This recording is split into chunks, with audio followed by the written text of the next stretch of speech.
তো পুলিশরা কি এই দেশের সিটিজেন না?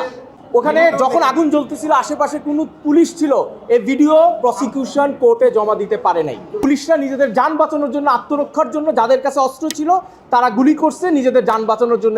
এবং একটা কথা বলি, যেমন আমরা কিন্তু PW23-24 আমাদেরকে বলে দিয়ে গেছে আমাকে এখানে আসামি করে আমাকে লাইফ ইমপ্রিজনমেন্ট দেওয়া হলো। তো এখানে যে বললো যে একটা মিটিগেটিং ফ্যাক্টর আমাদের জাজরা দেখেছেন, আমি কোনো মিটিগেটিং ফ্যাক্টর দেখেছে বলে আমার মনে হয় না। এখানে যে এতগুলো উইটনেস আমরা জেরা করলাম, উইটনেসদের কথা, এগুলো কোনো একটা কথাও এখানে ধার্য করা হয়নি। এবং যে একটা কমন রেসপন্সিবিলিটি একটা বিষয় আছে, এই কমন রেসপন্সিবিলিটি বিষয়টা যাচাই করার জন্য আমরা সিডিআরের আবেদন করেছিলাম।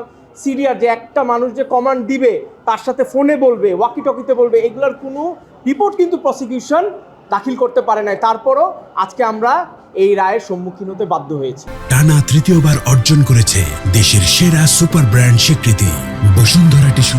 আমরা এখন সবাই ইনশাল্লাহ অ্যাপিলেট ডিভিশনে আপিল করব, যত দ্রুত সম্ভব আমরা অ্যাপ্লিকেশন দিব। কাগজ পাওয়ার সাথে সাথে আমরা অ্যাপিলেট ডিভিশনে যাব। তাকে কি আসামি করা হয়েছে আমরা জিজ্ঞেস করছিলাম, তাকে আসামি করা হয় নাই।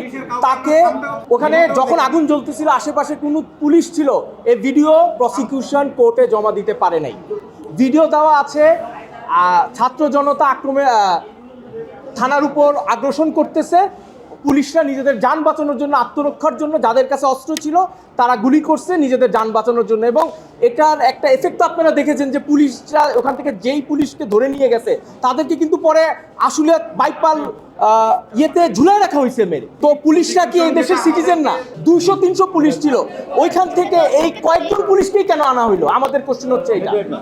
ঘটনা তো আমরা অস্বীকার করতেছি না, ওখানে মানুষ মারা গেছে। আমরা কি অস্বীকার করেছি যে ওখানে মানুষ মারা গেছে বা ওখানে আগুনে পুড়ে মারা গেছে? এটা তো অস্বীকার, বাট আমরা কি ছিলাম নাকি এটা তো প্রমাণ করতে পারে নাই প্রসিকিউশন।